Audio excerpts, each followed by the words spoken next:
गोदेगाव तालुका कोपरगाव जिल्हा अहिल्यानगर येथे रयत शिक्षण संस्थेचे संस्थापक थोर शिक्षण महर्षी पद्मभूषण डॉक्टर कर्मवीर भाऊराव पाटील यांची 138वी जयंती सोहळा मोठ्या उत्साहात संपन्न झाला।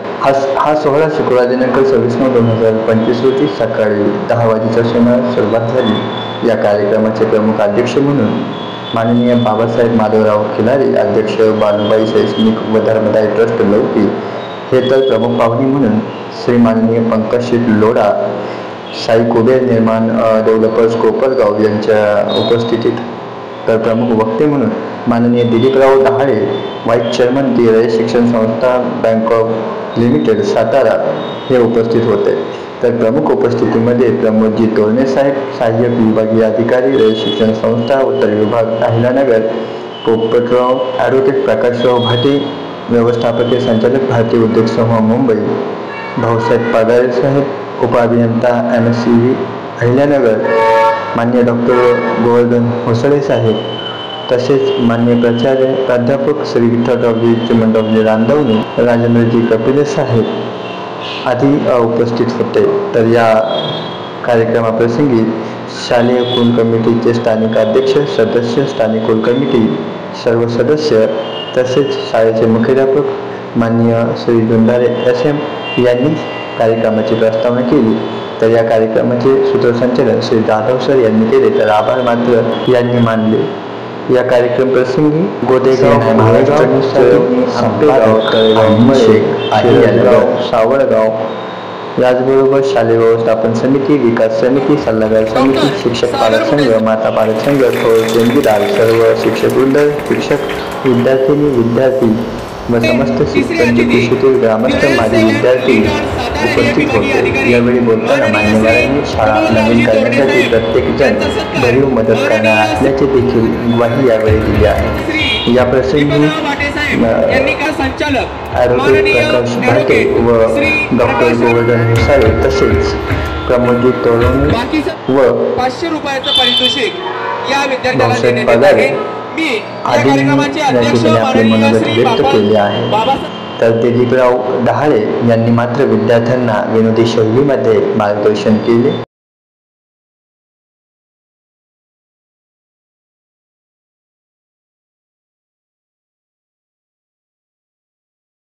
कर्मवीर अण्णांच्या जयंतीच्या निमित्तानं एकत्रित आलेलो आहोत। या कार्यक्रमाच्या निमित्तानं सर्व सन्माननीय व्यासपीठ, मुख्याध्यापक, शिक्षक वृंद व विद्यार्थी मित्रांनो, विद्यार्थ्यांना वाटत असेल आधी पाऊस आला तो गेला, लाईट गेली होती ती पण आली, म्हणजे नक्कीच आता जास्त वेळ जाणार। पण काळजी करू नका, तुमचा मी काही जास्त वेळ या ठिकाणी घेणार नाही। आपण ज्यांची जयंती एवढ्या मोठ्या उत्साहात साजरी करतो त्या कर्मवीर अण्णांबद्दल, त्यांच्या कामाबद्दल आपणा सर्वांना माहिती आहे। त्यासाठी मला एवढंच म्हणावं वाटतं, शहर सोडून शिक्षण क्रांतीसाठी, शहर सोडून शिक्षण क्रांतीसाठी घेतली गावाकडे धाव। ना स्वातंत्र्य ना शैक्षणिक धोरण, तरी सुरू केला रयत शिक्षण संस्थेचा डाव। देशात नाही तर आंतरराष्ट्रीय स्तरावर आहे कर्मवीर अण्णांचं नाव। देशात नाही तर आंतरराष्ट्रीय स्तरावर आहे कर्मवीर अण्णांचं नाव। आज आपण सर्वजण बघतो की मी, माझी बायको आणि माझा एक मुलगा, मुलगी पण नको, अशा चौकटीत जगत असताना आपल्या या कर्मवीर अण्णांनी 1919 साली काम सुरू केलं आणि त्याचं आज आपण बघितलं असेल किती मोठ्या मोठ्या वृक्षात रूपांतर झालं। अवघ्या 130 रुपयाची उलाढाल त्यावेळेस होती, विद्यार्थी संख्या नगण्य होती। आज जर आपण बघितलं तर गोवा सारख्या राज्याचं अर्थसंकल्प इतकी उलाढाल, बजेट आपल्या रयत शिक्षण संस्थेचं आहे। त्यांना बसमध्ये चढायचं होतं, परंतु बस थोडी लांब होती आणि त्यांना बस भेटणार नव्हती। पण मग तू काय केलं, त्यांचा हात पकडला आणि मग पोहोचवलं का? नाही, म्हणजे त्यांच्या मागे कुत्रा सोडला, पळत गेले पटकन बस मध्ये। मग आपण असे जर विद्यार्थी, आपली प्रगती होईल का? मग आपल्याला चांगलं काम करायचं ना। मग आपल्याला जर या ठिकाणी चांगलं काम करायचं असेल तर आपल्याला एकच गोष्ट करायची, आपण ज्या शिक्षण संस्थेमध्ये शिकतो आपल्या सगळ्यांना माहिती आहे शिवाजी महाराजांनी स्वराज्य निर्माण केलं ते कुणाचं केलं? रयतेचं. कुणाचं केलं? रयतेचं. आणि आपल्या कर्मवीर अण्णांनी शिक्षण क्रांती केली ती कुणासाठी केली? काय नाव दिलं त्यांनी शिक्षण संस्थेला? रयत शिक्षण संस्था. म्हणजे शिवाजी महाराजांचा ज्यांच्यावर प्रभाव होता असं कर्मवीर अण्णांनी एका ठिकाणी काम केलं.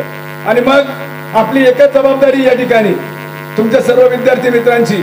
आणि मला सांगायला आनंद वाटतो की तुमचं गाव या ठिकाणी खूप सुंदर आहे.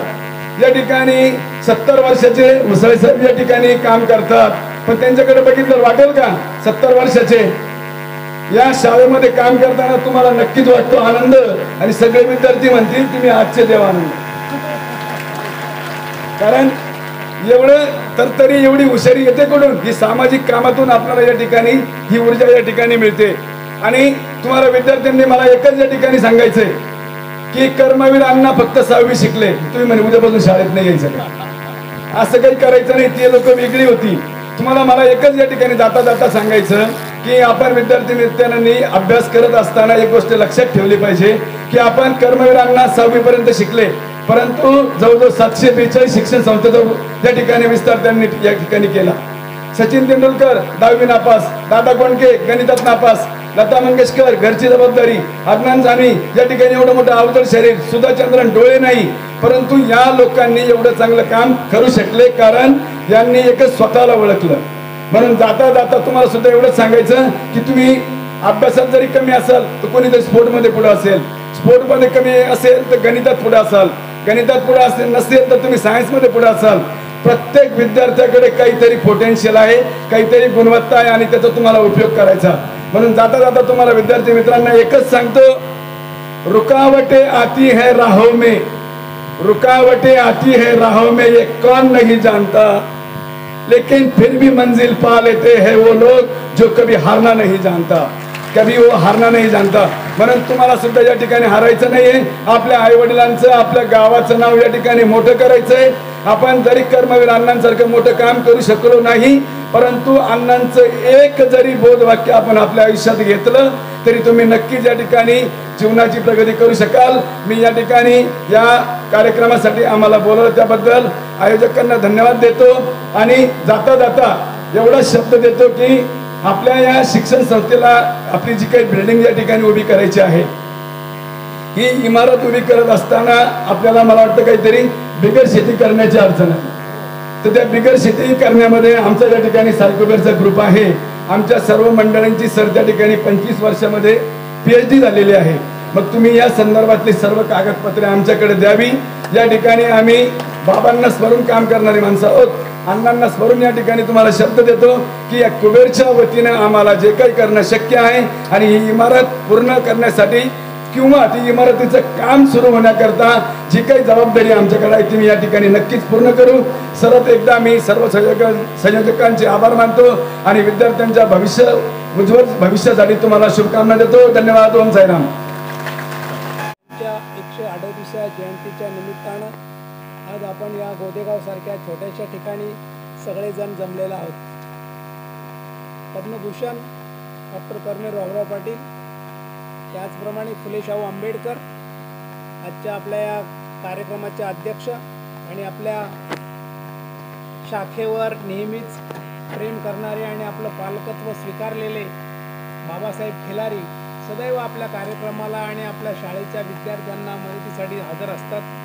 त्याचप्रमाणे आजच्या आपल्या या कार्यक्रमाचे प्रमुख पाहुणे या ठिकाणी आलेले पंकज शेठ लोढा, साई कुबेर डेव्हलपर्स यांचा तर मी आज मोठ्या मनाने खूप मोठे आभार मानतो की त्यांनी आपल्याला जो काही शब्द दिलेला आहे की त्याच्यापासून आमचं काम अडलेलं आहे की माझ्या स्वप्नातली इमारत ते पूर्ण करून दाखवणार आहे. थँक्यू.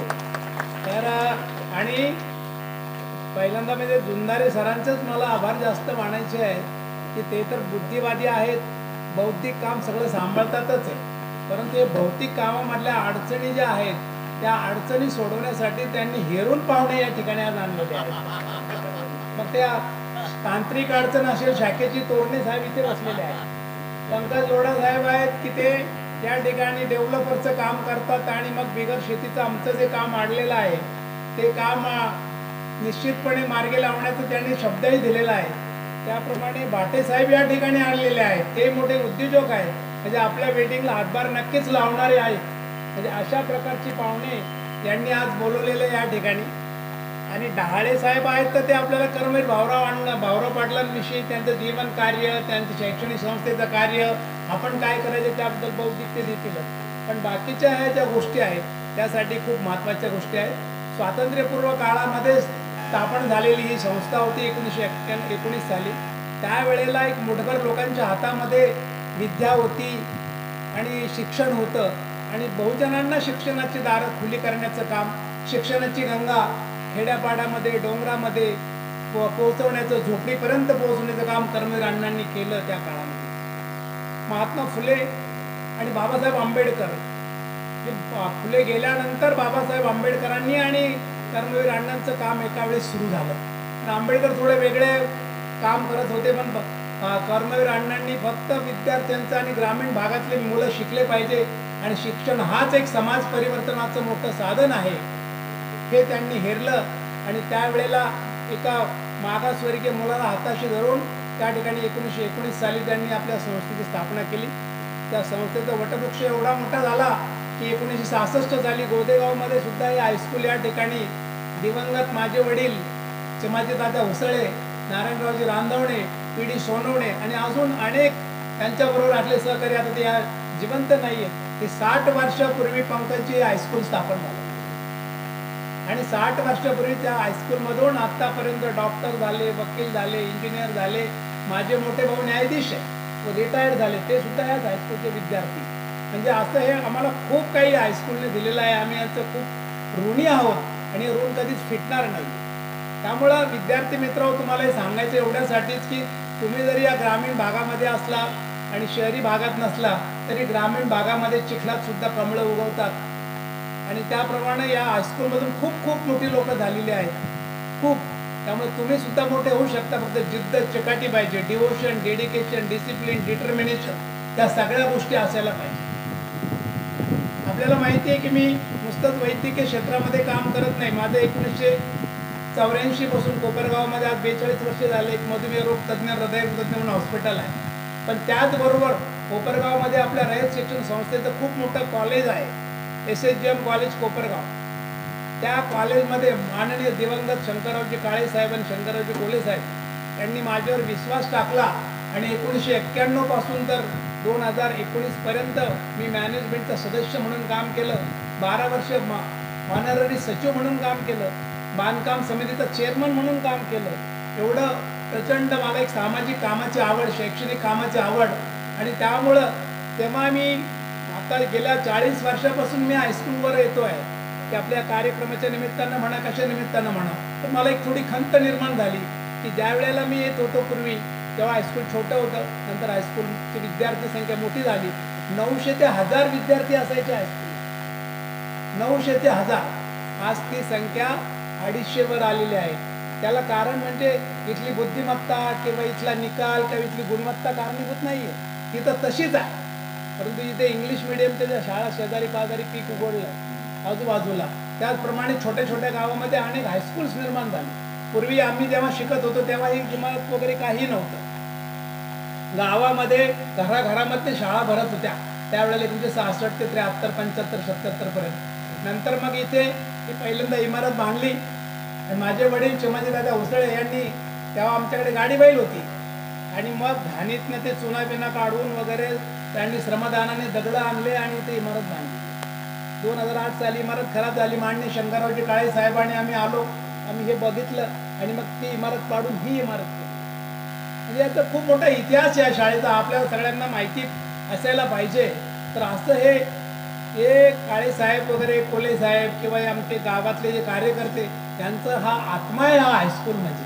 आणि तो आत्मा आपल्याला जिवंत ठेवायचा आहे, आत्म्याला सोडायचं नाही आहे. त्याकरता आम्ही पण आता असं मनावर घेतलेलं आहे, VC रांधवणे असतील, मी असतील, गावातले सगळे लोक असतील की अशा प्रकारचे एक इमारत हे हायस्कूल जगलं पाहिजे, हे हायस्कूल टिकलं पाहिजे. कारण ह्या हायस्कूलमध्ये शिक्षण घेणारे सगळेच काही श्रीमंताची मुलं नाही आहेत. त्या ठिकाणी गोरगरिबांचे, शेतकऱ्यांचे, मजुरांचे, आदिवासींचे हे सगळ्या प्रकारचे विद्यार्थी या ठिकाणी येतात आणि त्यांचाही जीवनाचा मार्ग फार मोठा आहे. पुढे त्यांना आयुष्य चांगलं शिक्षण मिळालं पाहिजे, समाजाचं परिवर्तन झालं पाहिजे. आता शिक्षणाच्या पद्धती बदलल्या आहेत. ज्या वेळेला स्वातंत्र्यपूर्व काळामध्ये शिक्षण संस्था सुरू केल्या त्यावेळेला फक्त एकच ध्येय होतं की समाज साक्षर झाला पाहिजे, समाजाला लिहिता वाचता यायला पाहिजे. पण आता ते दिवस गेलेले आहेत. आता स्किल्ड शिक्षण आलंय. आणि मी तर म्हणेल की माननीय शरदचंद्रजी पवार साहेबांचे आभार आहे. ज्या वेळेला कॉम्प्युटरचं युग सुरू झालं त्यांनी संस्थेमध्ये कॉम्प्युटर आणलं, संगणक आणलं. त्यानंतर आता आर्टिफिशियल इंटेलिजन्स, कृत्रिम बुद्धिमत्तेचं युग सुरू झालं. आपल्या रयतमध्ये त्यांनी आर्टिफिशियल इंटेलिजन्स सुरू केलं. म्हणजे अशा प्रकारे ते फार ध्येयवादी आणि आपला रयत शिक्षण संस्थेचा विद्यार्थी हा ग्रामीण भागातला विद्यार्थी आहे. आणि ग्रामीण भागातल्या विद्यार्थ्याला सुद्धा कॉम्प्युटरची ओळख झाली पाहिजे, कॉम्प्युटरमध्ये तज्ज्ञ झाला पाहिजे आणि आर्टिफिशियल इंटेलिजन्स, कृत्रिम बुद्धिमत्तेमध्ये सुद्धा तो पुढे गेला पाहिजे. हे सगळे काळाची पावलं ओळखणारी माणसं, व्हिजनरी माणसं तुमच्यावरती आहेत. त्यामुळे त्याचा फायदा आपण या ठिकाणी घेतला पाहिजे आणि आपण सगळ्यांनी त्यांना सहकार्य केलं पाहिजे की शाळेच्या ज्या अडीअडचणी आहेत त्या तांत्रिक लेवलच्या अडीअडचणी मला वाटतं उत्तर विभागाचे आपले तोरणे साहेब ते सोडवतील अशी मला अपेक्षा आहे. आणि त्यांनी जर त्या लवकर सोडवल्या आणि पंकज लोढा यांनी जर बिगर शेतीचं काम केलं झालं तर लवकरात लवकर आपली छोटीशी छान टुमदार इमारत आमच्या प्रेझेन्समध्ये ती उभी राहील असं आम्हाला वाटतं. आमचे मागे सगळे बसलेले आहेत. जे दादा आहेत, माधव दादा, ते 80 वर्षाचे होत आले. प्रकाश पाटील बसलेले 75 वर्षाचे, जे के शिंदे 75 वर्षाचे. ही सगळी मंडळी आहे. यांच्या मनामध्ये एक स्वप्न आहे की या शाळेचं एक सुंदर इमारत आमच्या समोर झाली पाहिजे. म्हणून ती जितकी लवकर होईल तितकं बरं होईल. पहिली मीटिंग आमची तोरणे साहेब जानेवारी 2024ला झाली आणि तेव्हा मला असं वाटलं होतं की एक 6 महिन्याने सगळं आपलं होईल आणि काम सुरू होईल आणि आज रोजी ती उद्घाटन व्हायला हवं होतं. परंतु हे बिगर शेतीचं प्रकरण मध्ये आलं. आमचे प्राचार्य म्हणजे जुंदारे सर थोडे संस्थेच्या ऑडिटला घाबरतात. हा की नाही सर ते बांधकाम असं आपल्याला सुरू करता येणार नाही. मग संस्थेने असं सांगितलं की शेती बिगर शेतीच पाहिजे. बिगर शेती हा प्रकार नसतं ती इमारत सुरू झाली असते, इमारत निम्मी कंप्लीट पण झाली असते. परंतु सरांचं बरोबर आहे, तांत्रिक अडचणी त्यांना फेस करायचे, त्यांना उत्तर द्यावं लागतं त्या ठिकाणी की बाबा हे ऑडिट आहे, तुम्ही बिगर शेती नसताना इमारत कशी बांधली, हे झालं ते झालं. बरोबर आहे. आता पूर्वीच्या काळी हे सगळं होऊन गेलं. कुठं बिगर शेती केलं होतं आम्ही, काहीच केलेलं नाही. तसंच आहे. पण तरी ठीक आहे, काय हरकत नाही. आपण कायदेशीर ज्या बाजू असतील त्या पण सर सगळ्या कंप्लीट करूच. आता त्या ठिकाणी पंकज लोढा आहेत ते आपल्याला या दृष्टिकोनातून कसं करायचं बिगर शेती. बिगर शेती करायचं म्हणजे तसं अवघड नाही आहे, पण तसं सोपंही नाही आहे, पण अवघड फार नाही आहे. 2 नंबरचे पैसे दिले की बिगर शेती लवकर होते. हीच अडचण आहे. आणि आम्ही संस्थेचे लोक असल्यामुळं तोरणे सरांना माहिती आहे की संस्था त्याच्यासाठी पैसे देत नाही, त्याच्यासाठी पैसे देत नाही. मग 2 नंबरचे पैसे द्यायचे आमच्यासारख्या देणगीरांनी, तर आम्हाला पावती पाहिजे. मग ती पावती देणार नाही. मग आम्ही बिगर शेतीला लागणारे 2 नंबरचे पैसे आणायचे कुठून. पैसे आहे पण 2 नंबर, मग ते कुठून द्या. हा मूळ अडचणी तुम्ही डेव्हलपर तुम्हाला सगळे माहिती. त्यामुळं मी माझं भाषण एवढ्यासाठीच अगोदर घेतलं की माझी ही कळकळ आहे, ही कळकळ. आणि ते व्हायला पाहिजे. बाकीचं तर कर्मवीर अण्णांचं सगळं वर्षभर मुलांच्या कानावर पडतच असतं त्यांचं काय. पण ही जी आमची कळकळ आहे ही सगळ्यात महत्वाची आहे. आणि ती जर तुम्ही 1-2-3 महिन्यात सोडवली ना तर डिसेंबरमध्ये आमचं काम सुरू होईल. आणि मग ते या सगळ्यांसमोर ती इमारत व्हावं हे आमची इच्छा. विसी रांधवणे पैसे घेऊन उभे, डॉक्टर उसळे पैसे घेऊन उभे, पण इथं बिगर शेतीच नाही, कामच सुरू नाही. करायचं आता इथे भाटे आलेले आहेत, त्यांच्या सुद्धा मनामध्ये हेच आहे ना, कारण तेही या हायस्कूलचे विद्यार्थी आणि या हायस्कूलमध्ये आपण ऋणी आहोत सगळ्यांचं. हे आपले ऋण हे बिल्डिंग बांधून सुद्धा फिटणार नाहीये.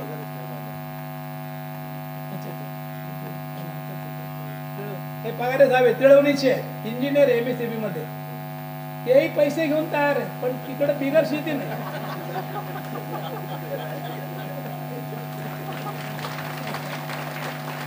विद्यार्थी मित्र हो, तुमच्यासाठी आम्ही सगळी इमारत बांधणार आहोत. तुमचं काम वेगळं आहे, तुम्हाला अभ्यास करायचा आहे, गुणवत्ता वाढून दाखवायची. ते भौतिक सुख नको आहे, नुसते भौतिक काम आमच्याकडे द्या, पण बुद्धिवादीचं ते काम आहे, बुद्धीचं काम आहे तुमच्याकडे. जुंदारे सर तर ते करतातच आहे की जुंदारे सरांना जेव्हा मी पहिल्यांदा भेटलो त्यावेळेला मी तुम्हाला त्यांना म्हटलं की तुम्ही बुद्धिवादी काम करा, मी भौतिक काम करा. शाळेची गुणवत्ता टिकवायचं काम हे तुमचं आहे.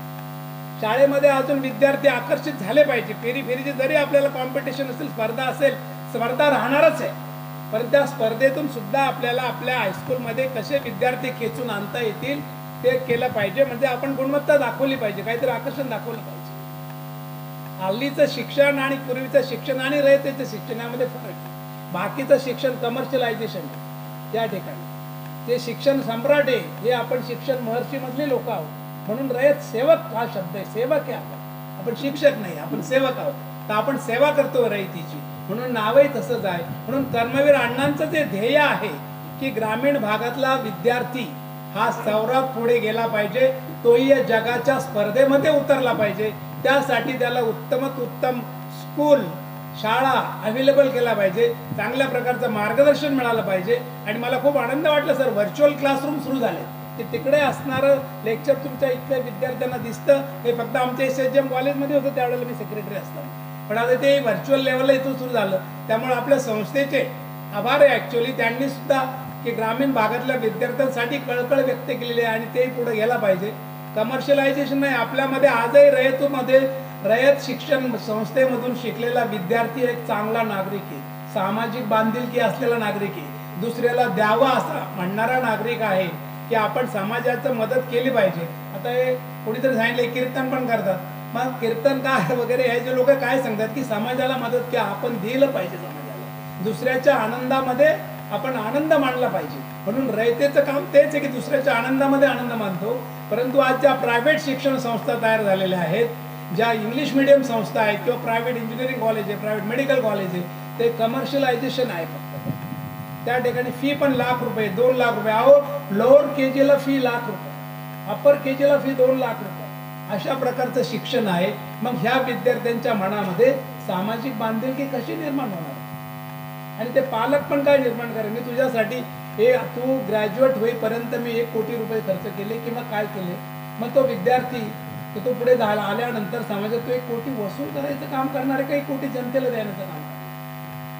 हे कमर्शियलायझेशन आहे आणि ही रयतची शिकवण नाही, ही कर्मवीर अण्णांची शिकवण नाही.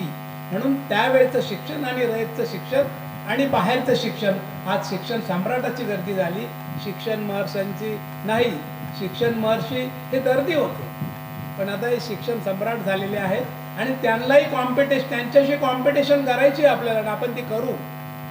कारण आपले शिक्षक तेवढे डिवोटेड आहे. रयत शिक्षण संस्थेमध्ये काम करणारा कुठलाही शिक्षक असू द्या, कर्मचारी असू द्या, शिपाई असू द्या, तो तन मन धन लावून काम करत असतो. कुठेही ग्रामीण भागामध्ये, डोंगरामध्ये, झोपडीमध्ये आपले हायस्कूल असतात रयतचे, जिथे कोणी पोहोचत नाही तिथे रयत पोहोचतं. डेक्कन एज्युकेशन सोसायटी होती लोकमान्य टिळकांची, फक्त फर्ग्युसन कॉलेज आपल्या अगोदर स्थापन झालेलं, ते विद्येचं माहेरघर म्हणून आपण पूर्ण म्हणायचो. पण त्यांना काय झालं की ते माहेर इतकं प्रिय झाले की ती विद्या बाहेर झाली.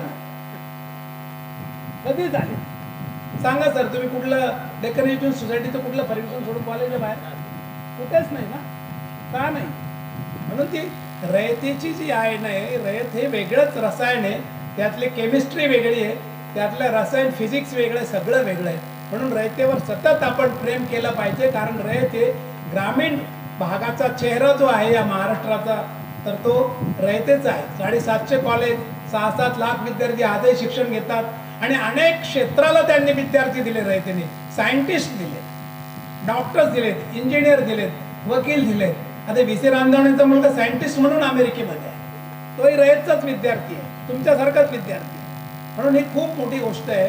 तर आपण सर्वांनी मिळून हे रयतेचं काम करायचं आहे. शिक्षक त्यांचं काम करतील, विद्यार्थी अभ्यासाचं काम करतील आणि गावकऱ्यांनी कायम राजकारण सोडून, तर गट तट सोडून जुंदारे सरांच्या पाठीमागे सतत उभं राहायचे. असे मुख्याध्यापक मिळणं पण दुर्मिळ गोष्ट आहे.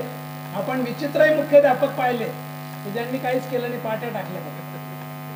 मी फार सरळ बोलणार नाही, पण असे लोक संस्था सांभाळते, त्यांना नोकरून काढता येत नाही, कायदेशीर अडचणी असतात.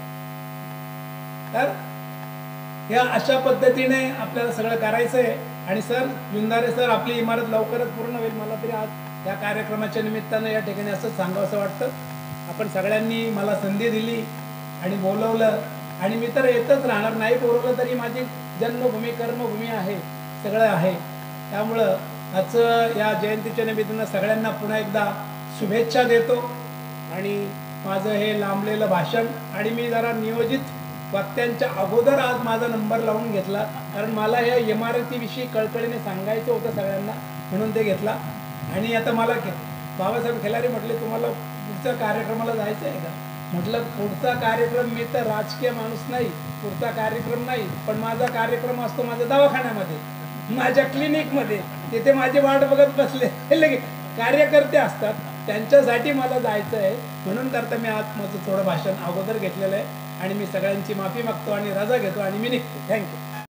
आणि आपल्या सर्वांना ज्यांनी अंधारातून बाहेर काढलं आणि प्रकाशाची ज्योत आपल्या जीवनात तेजस्वी केली, असे पद्मभूषण डॉक्टर कर्मवीर भाऊराव पाटील यांना मी विनम्र असं अभिवादन करतो.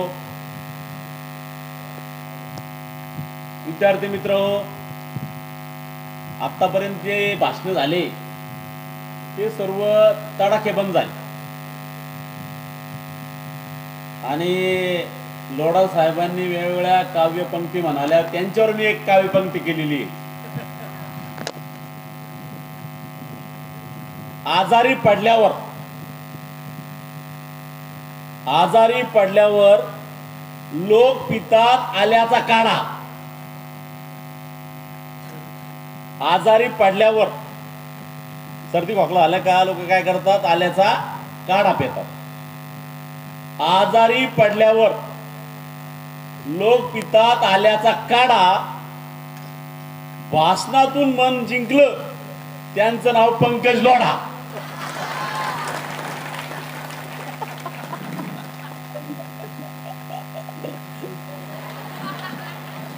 कारण त्यांनी तुमचं अतिशय मन जिंकलं होतं, तडाखे बंद भाषण आणि तुम्हाला सर्वांना हसवलं होतं. आणि म्हणून मला पण ती एक काव्यपंक्ती सुचली होती, मी ती सादर केलेली आहे. खरं तर या व्यासपीठाचं वैशिष्ट्य असं आहे, जुंदारे सरांनी अनेक लोकांना एकत्र केलं इथं. म्हणजे डॉक्टर आले, दुसरे डॉक्टर होते, MD होते, ते MD आता गेले ते. त्यानंतर इथे इंजिनियर पण आहेत, पगारे साहेब डॉक्टर होते, डॉक्टर आहेत. त्यानंतर इंजिनियर आहेत, त्यानंतर बिल्डर आहेत लोढा साहेब, त्याच्यानंतर ॲडव्होकेट आहेत. ते सांगायचं मला, इथं ॲडव्होकेट पण आणलेले. आता मी रोज कार्यक्रमात आहे, असं माझं रोजचे 2-2 कार्यक्रम असतात. एवढं व्हरायटीवालं स्टेज मी पहिल्यांदा पाहिलं, एवढी व्हरायटी असलेलं. एक तर आमच्या स्टेजवर जास्तीत जास्त राजकीय लोक राहतात किंवा सामाजिक क्षेत्रात राहतात, पण हे असं स्टेज आहे, असा मसाले भात आहे, जो मसाला इथे एकत्र केलेला आहे. म्हणजे हा कार्यक्रम जुंदारे सरांनी उठावदार केला. याच्यात इंजिनियर आणले, वकील आणले, डॉक्टर आणले. मी शिक्षक आहे, आम्ही डाळे सर शिक्षक आहे, शिक्षक आणले. आणि डाळे सर स्वतः कीर्तनकार पण आहेत ते. म्हणजे इतकी व्हरायटी पहिल्यांदा कार्यक्रमात आणली. खरं जुंदारे सर, मी पहिल्यांदा पत्रिका पाहिल्यानंतर मला लय आश्चर्य वाटलं, एवढे लोक कसं काय एकत्र केले सरांनी. मी त्यांना म्हणलो, अरे डाळे सरा पण म्हणलो, डाळे सर या कार्यक्रमात लय लोकांची व्हरायटी हो. पण मग आता ते जुंदारे सरांचं यश आहे. आणि म्हणून या आजच्या या कार्यक्रमानिमित्त इतक्या लोकांची प्रेरणा तुम्हाला मिळालेली, इतके लोक तुम्हाला पाहायला भेटलेले. तुमच्या गावामधून जर एखादा व्यक्ती MD होत असेल, मास्टर ऑफ डॉक्टरेट होत असेल, तर तुमच्या दृष्टीने काय आहे? इन्स्पायरेशन आहे. खरं तर आज खेड्यातलेच मुलं टॉपला आहे, त्यांच्यासाठी जोरदार टाळ्या वाजवा. कारण जे SSV मुलं आहे ना, SSV भारतातले, ते कुठले? सगळे खेड्यातले. लोढा साहेब आणि लोढा साहेब दिसतात ना, हे लोढा साहेब रुई नावाचं गाव आहे, रुई नावाचं गाव राहत तालुक्यात, अत्यंत खेडगाव आहे तिथले. आणि आज कुठे गेले? ते एकदम टॉपला गेले. बिल्डर क्षेत्रामध्ये त्यांचं नगर जिल्ह्यात नाव आहे, नगर जिल्ह्यात. त्यांच्यासाठी पण टाळा वाजवा ना. आता उसळे डॉक्टर एक उदाहरण तुम्हाला आहे. तात्याराव लहाने नावाचे एक आपल्या महाराष्ट्रातले डोळ्याचे डॉक्टर आहे. त्यांच्या गावात अजून सुद्धा एसटी जात नाही. त्यांच्या गावामध्ये आज सुद्धा एसटी जात नाही. त्यांनी हजारो ऑपरेशन केले डोळ्यांचे, मोतीबिंदूचे. सुधा मूर्ती नावाच्या आपल्या इन्फोसिस नावाची कंपनी प्रचंड मोठी उलाढाल आली. त्या सुधा मूर्ती या खेड्यातल्या आहे. अब्दुल कलाम आहे ना, अब्दुल कलाम, APJ अब्दुल कलाम माहिती आहे तुम्हाला? त्यांचं गाव मी पाहिलं, रामेश्वरम. ते सुद्धा एकदम खेडगाव होतं, एकदम खेडगाव आहे. म्हणजे मला सांगायचं काय आहे की खेडेगावातले मुलं काय करतात, प्रतिकूल परिस्थितीवर मात करतात. तुम्हाला संधी आहे कसली, मोठं होण्याची, आणि ती संधी कोणी उपलब्ध करून दिली? रयत शिक्षण संस्थेने. मला एक प्रश्न पडतो की कर्मवीर आनंदनी शाळा कशासाठी काढल्या असतील? काय करायचं होतं त्यांना? कर्मवीरांना शाळा यासाठी काढल्या होत्या की आपल्याला काय करायचं होतं, समाज परिवर्तन करायचं होतं. काय करायचं होतं? समाज परिवर्तन, समाज बदलायचा होता. तो बदलला का नाही? अण्णांनी बदलला. अण्णांनी समाज बदलवला. आपला महाराष्ट्र ना, आपला महाराष्ट्र हा देशात 1 नंबर श्रीमंत आहे. महाराष्ट्र हा देशात 1 नंबर श्रीमंत आहे. आणि आपला पश्चिम महाराष्ट्र आहे ना, हा त्यातले त्यात जास्त श्रीमंत आहे. कोल्हापूर, सांगली, पुणे, सातारा, नगर हे जिल्हे सर्वात जास्त श्रीमंत आहे. इथं का श्रीमंती आली? शिक्षण. कशामुळे आली?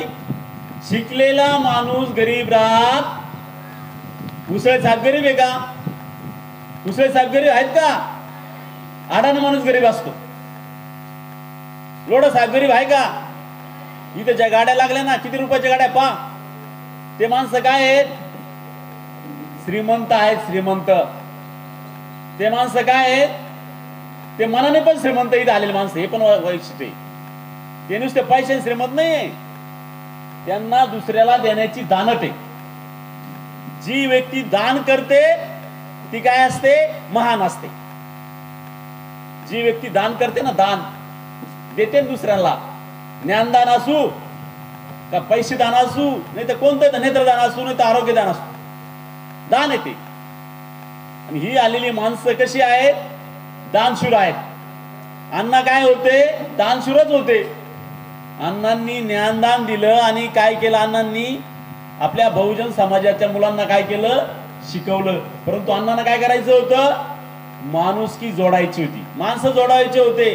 माणुसकीचा, बंधुभावाचा माणसं निर्माण करायचे होते आणि त्यांनी ते केले. परंतु आज काय परिस्थिती आहे? जाती जातीमधलं अंतर कमी होत आहे. जाती जातीमध्ये अंतर वाढत चाललेलं आहे. माणसामधलं अंतर वाढत चाललेलं आहे. मोबाईल आला, TV आला, रेडिओ आला, सगळं आलं, पण माणुसकी संपत चालली. काय संपत चाललं? घरामध्ये 4 मोबाईल आहे, पण कुणी कोणाशी बोलत नाहीये, कुणी कोणाशी संवाद साधत नाहीये. मुलगा आईचं ऐकत नाहीये. घरामध्ये माणसं बोलत नाहीये. आपल्याला हे गाडवायचं होतं का? मोबाईलने काय केलं? तुमचे डोळे खराब केले. तुम्ही इंस्टाग्रामवर आहे, तुम्ही ट्विटरवर आहे, तुम्ही युट्यूबवर आहे, तुम्ही मोबाईलला घरी गेल्यावर सोडायला तयार नाही. तुम्ही मोबाईल घरी सोडायला तयार आहेत का? नाही. तुम्ही येऊन कुठं करता? मोबाईल. कर्मवीर अण्णा काय होते माहिती तुम्हाला? कर्मवीर अण्णा पैलवान होते. पैलवान हे तुम्हाला माहित नसेल. कर्मवीर अण्णा काय होते? पैलवान होते. कर्मवीर अण्णांचं शरीर एकदम बलदंड होतं. तुमचं शरीर पहा कसं आहे. आज परिस्थिती काय आहे? जेव्हा आम्ही सगळे लहान होतो ना, हे लोक बसलेले, त्यांना आम्हाला काय सांगायचे? अरे भाऊ थोडा अभ्यास कर. आम्ही लहान असताना आमच्या आईवडील काय सांगायचे? अरे भाऊ थोडा अभ्यास कर. आता काय सांगावं लागतं? अरे भाऊ आता खेळायला जाय. शहरामध्ये सांगावं लागतं. का सांगावं लागतं? मुलं येऊन जाऊन काय करतात? मोबाईलवर खेळत राहतात, रील्स पाहतात, रील्स बनवतात, पाटात उड्या मारतात, त्या समुद्रात उड्या मारतात, डोंगर उड्या मारतात, मरतात. चांगली गोष्ट आहे कधी? ही गोष्ट चांगली नाही. पहिल्यांदा ही गोष्ट महत्वाची आहे की आपलं जीवन तुम्ही आता काय केलं पाहिजे? खेळलं पाहिजे. किती मुलं खेळतात? शाळेत खेळतात का घरी खेळतात? Hand down. सगळ्यात महत्वाची गोष्ट मुलींनी खेळलं पाहिजे. मुलींनी का खेळलं पाहिजे? मोठ्या झाल्यावर त्यांना कुणी खेळू देत. त्यांना मोठं झालं कशाच खेळावं लागतं? किचन मध्ये खेळावं लागतं. त्यांचं जीवन कुठं आहे? किचन मध्ये. त्यांना भाजी करावं लागते, भाकरी करावं लागतात, स्वयंपाक करावं लागतो, पाणी भरावं लागतं, फरची पुसावं लागते, खूप काम असतात. मुलांना असतं का तसं? आता सुद्धा मुलींना कोणी संध्याकाळी बाहेर पडू देत. मुलं काय करतात? गावावर हिंडतात, मित्राबरोबर हिंडतात, व्यसन करतात, सुपारी खातात, काही करतात. आज आपल्या महाराष्ट्रात समस्या कोणती आहे? सगळ्यात जादा व्यसनात हिंडता आपल्या महाराष्ट्रात. आज सगळ्यात जादा व्यसनात हिंडता कुठं आहे? महाराष्ट्रामध्ये आहे. मुलं गुटखे खातात, मावा खातात, दारू पितात, गांजा पितात, ड्रग्स पितात. काय फायदा झाला मग? काय फायदा झाला? काही फायदा नाही झाला. पहिली गोष्ट, आज कर्मवीर जयंतीच्या निमित्ताने आपल्याला आपण व्यसन करणार नाही अशी काय करायची? आपल्याला प्रतिज्ञा करायची, ठरवायचं की आम्ही कोणत्याही परिस्थितीत काही झालं तरी व्यसन करणार नाही. तुम्ही जर व्यसन केलं ना, संपलं. आज आपण काय आणलं? AI आणलं. AI रयत शिक्षण संस्थेने काय आणलेलं आहे? तुम्हाला AI शिकवतात का? तुम्ही जरी 200 मुलं असले ना, 200 मुलं, हे 200 मुलं म्हणजे 200 छत्रपती शिवरायांचे सैनिक आहे. शिवाजी महाराजांनी काय केलं होतं? कमी सैन्याच्या माध्यमातून बलाढ्य शक्तीशी काय केला? काय केला? संघर्ष केला. तुम्ही सुद्धा 200 जरी असले, तुमच्याकडे काय आहे? 200 विचार आहे, 200 प्रवृत्ती आहे. तुम्ही काय करू शकता? काहीतरी करू शकता. 200 मुलं किती याला काय महत्व नाहीये.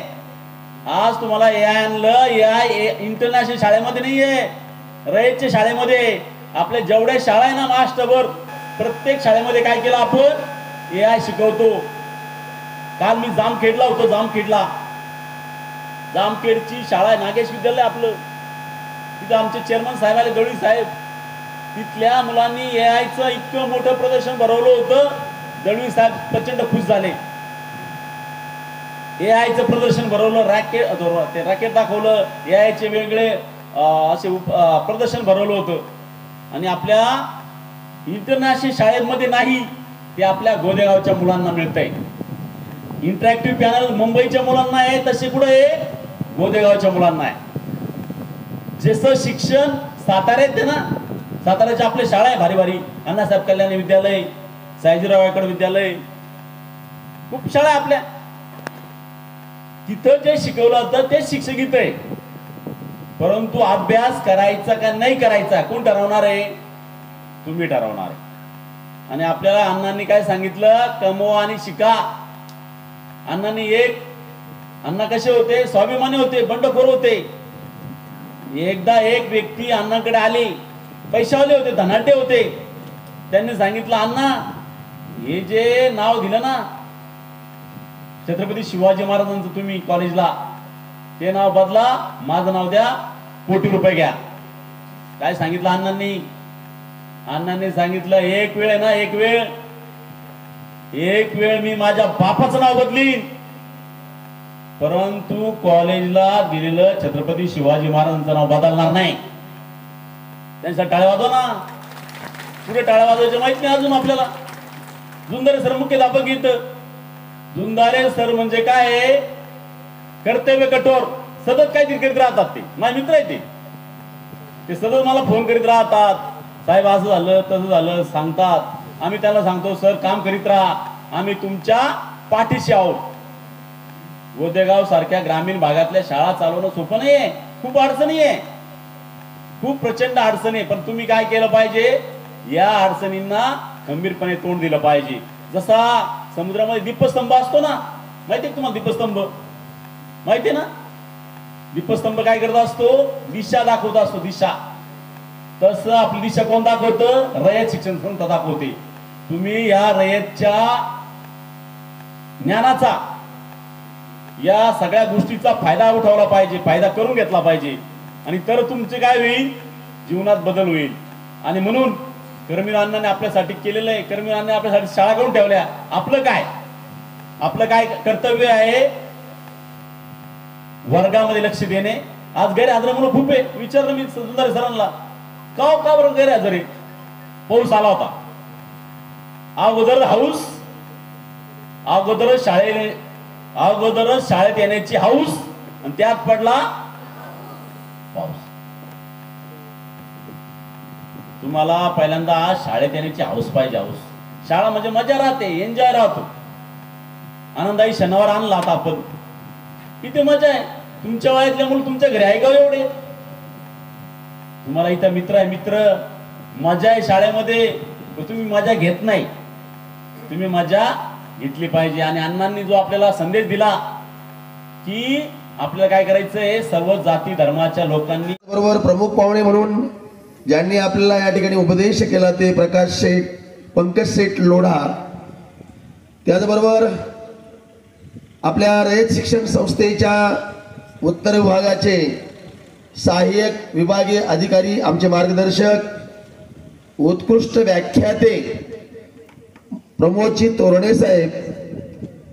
त्याचबरोबर या ठिकाणाहून व्यस्त कार्यक्रमात हॉस्पिटलचे कामकाज बघण्यासाठी आणि ज्यांनी मोलाचं असं योगदान या विद्यालयाच्या दृष्टीने केलं ते माननीय डॉक्टर श्री गोवर्धनजी उसळे साहेब.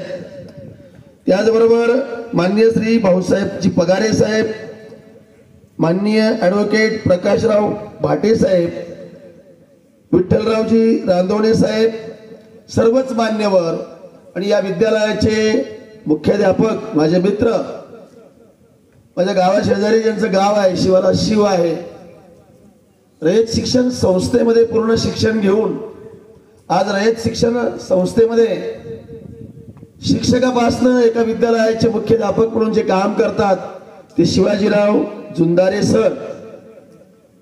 या ठिकाणी त्यांच्या बरोबर खांद्याला खांदा लावून या विद्यालयाच्या कामकाजामध्ये मोलाचं योगदान देणारे, मला माहिती असलेले या विद्यालयाचे खजिनदार लेखनिक बोरा सर, माझे स्टाफ मेंबर गायधनी सर, सर्व शिक्षक बंधू भगिनी, या विद्यालयावरती प्रेम करणारे सर्व पालक, स्कूल कमिटी सदस्य, या विद्यालयाचा सर्व स्टाफ, विद्यार्थी मित्र मैत्रिणींनो, खरं तर पहिल्या प्रथम माझ्या दृष्टीने जे महत्वाचं आहे ते मी सांगतो. मी पहिले धन्यवाद देईल त्या विद्यालयाच्या विद्यार्थ्यांना. अतिशय अभिनंदन करतो मी या विद्यार्थ्यांचं. कारण आतापर्यंत बोललं जातं की या विद्यालयाची विद्यार्थी संख्या इतकी आहे. या मोठ्या विद्यालयामध्ये मी काम केलं, मी ज्युनियर कॉलेज आर्टिस्टला काम केलं, मी 2000 विद्यार्थ्यांसमोर भाषण दिली, पण त्यांच्यामध्ये जी शिस्त नव्हती ती शिस्त फक्त गोदेगावच्या विद्यालयामध्ये आहे. म्हणून तुमचं अभिनंदन करतो. जुंदारे सर, ही जनता साधी नाही, तुम्ही यांना साधं समजू नका. शाळा चालवण्याचं काम आम्ही जेवढं करत नाही ना तेवढे तुम्ही करतात. म्हणून खरे शाळेचे शिलेदार तुम्ही आहात. तुम्ही जर ठरवलं शाळा बसवायची का शाळा उठवायची हे तुमच्या हातात आहे. गुरुजी उठवायचे का बसवायचे तुमच्या हातात आहे. माझा कुठेतरी नामोल्लेख केला, हे कीर्तनकार आहेत, आमच्यातही तसंच आहे. आणि मी खरंच कीर्तनकार आहे हे तुम्ही ओळखलं असणार आहे. कारण काय, कीर्तनकाराला माईक सोडून पुढं काही आडवं असलेलं चालत नाही. म्हणून बाजूला आलो मी. मला आडवं जमतच नाही, हे तुम्हाला माहिती आहे. दुसरं, कीर्तनकाराला पाठीमागे या ठिकाणी टाळकरी असावे लागतात. हे माझे टाळकरी आहेत, हे लक्षात घ्या. आता हटायचं नाही बघा. मी जर गायला लागलो कशाला लागलो? एक उठलं पोरग, हा गाय जर लागला म्हणजे हा जर गायला लागला ते काय पोरं अर्थ करतील सांगता येते. अरे ते पोरग बोलायला लागले. मराठी भाषा आहे हा आणि गा म्हणजे हा गायला मध्ये अंतरच ठेवलं नाही त्याने. हो, पोरं फार हुशार असतात, पोरं इतकी हुशार असतात, फार हुशार. म्हणून मला भान आहे, तुम्ही काय कराल सांगता येत नाही. एका शाळेवरती वीज पडली, विजेनं शॉर्ट सर्किट झालं आणि गुरुजींनी त्या विद्यार्थ्यांना प्रश्न विचार. त्या पोराला लय आनंद झाला, शाळा पेटली म्हणले. काय म्हणले? शाळा पेटली. लय आनंद, नाचायला लागले पोरं. गुरुजीला राग आला. राग आल्यावर बाजूला घेतले. म्हणले का रे, तुम्हाला कळतंय काय? ते म्हणले गुरुजी तुमच्यापेक्षा निश्चित जास्त कळतंय. काय? आता ए आय आलंय म्हटले. AI आल्यामुळे आमच्यापेक्षा जास्त कळायला लागलं. सांगा काय कळालं? अहो म्हणले गुरुजी तुम्हाला माहिती काही, आम्ही का आनंद उत्सव साजरा केला? आता शाळेला आग लागली, उद्यापासून 8 दिवस शाळेला सुट्टी. काय पोरं काय करतील सांगता येत नाही. आपलं तेच आहे, सगळी शाळा शांत असते. शिपाई मामा वर्गात आले आणि सुट्टीची नोटीस आली. अहो कशाला सुट्टी पाहिजे आपल्याला? आम्हाला रयत शिक्षण संस्थेमध्ये शिकत असताना सुट्टी आली की दुःख व्हायचं, दुःख. आम्हाला येणे शेख नावाचे मुख्याध्यापक होते. हो, रयत शिक्षण संस्थेमध्ये आम्ही जे तयार झालो ना, त्या अण्णांच्या विचाराने प्रेरित होऊन तयार झालो. ज्या दिवशी सुट्टी त्या दिवशी संध्याकाळी कोळपेवाडीच्या शाळेमध्ये रात्रीची शाळा. मग आमचा साज विचारूच नका. काय? बिगर मळगडग्याची सायकल, पाठीमागे भारताचा नकाशा, सायकलला एका बाजूला पायंडर तोय लाकडी गाठ्या, माग बसला कॅरीवर एक लाठ्या, तो देतो मागून दाट्या आणि चालला रात्र शाळेला पट्ट्या. ही असली खरी अवस्था आमची होती, लक्षात ठेवा. विचार जरी जुने असले तर कोळगाव माळ, कोळपेवाडी ह्या अंतरावरून जाता जाता आम्ही रात्री विचार करायचो, हे मुख्याध्यापक आम्हाला का त्रास देतात? आम्हाला खूप राग यायचा, खूप राग यायचा त्यांचा. सर्वांना परिचित आहेत. हो, अगदी खंद आहे. अभ्यास म्हणजे अभ्यास, गुणवत्ता म्हणजे गुणवत्ता. त्या मुलांना आनंद झाला, शाळा पेटल्याचा त्यांनी आनंद उत्सव साजरा केला. अरे म्हटले विद्यार्थ्यांनो, तुम्हाला घटना आणि दुर्घटनेतला फरक कळतो का? त्यातली एक मुलगी उठली, कळतो ना सर, कळतो ना. म्हणले काय कळतो? कोण सांगतं घटना आणि दुर्घटनेतला फरक? ते म्हणले गुरुजी शाळेला आग लागली ही घटना. बरोबर बरोबर बरोबर, ओके, थँक्यू, टाळ्या अभिनंदन. पण दुसरी दुर्घटना म्हणजे काय? गुरुजी दुर्घटना खूप वाईट आहे. म्हणजे काय? एवढ्या आगीमधून तुम्ही वाचले, ही दुर्घटना. काय पोर आहे तुम्ही, पोरांना साधं समजू नका. म्हणून मी पहिला विद्यार्थ्यांना लय घाबरतो. आता ही कार्यक्रम ही घटना आहे, पण याच्यात जर मी जास्त वेळ बोललो तर काय दुर्घटना होईल सांगताय. हो, दुर्घटनेचे प्रकार मी या ठिकाणी सांगत नाही, पण मला गोदेगाव मध्ये आल्यानंतर आनंद वाटतो. असे विद्यार्थी जर मला मिळाले ना, NMS मध्ये 10 आणणार, स्कॉलरशिप मध्ये 15 आणणार, मारामारीमध्ये मलकामध्ये 20 आणणार. आणि यांना 10-10 लिटर नाही, 50-50 लिटर दूध डेअरीला घालायला. आपला काय परिसर आहे? गाया, म्हशी, डेअरी, कांदे, सोयाबीन, याच भानगडी आपल्या लक्षात घ्या. हे सुद्धा कर्मवीरांनी आपल्याला शिकवलं, व्यवसाय शिकवला आपल्याला कर्मवीरांनी. विद्यार्थी मित्र, एक प्रसंग तुम्हाला सांगतो. साहेबांनी उल्लेख केला या ठिकाणी. काय?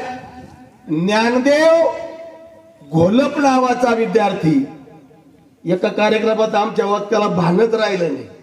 ते म्हणले ज्ञानदेव पांडुळे नावाचा होतं होतं होतं. तुम्ही ज्याच्या संपर्कात जातात ते होतं होतं, slip of tongue, slip of हात, त्याचं काय एवढं मानायचं नाही, जाऊ द्या, त्याचं काय मानत नाही. पोराईले आपल्याला तुम्हाला साधं सांगतो, हे हुशार असतात, त्यांना काही कळालं नाही कोण ज्ञानदेव पांडुळे काय बाहेरच्या गावातले, पण नगरच्या पोरांना कळालंच असते. म्हणले गुरुजी तुम्ही चुकले, गुरुजी चुकले, राग येतो आम्हाला चुकलं म्हणलं की आम्हाला राग येतो.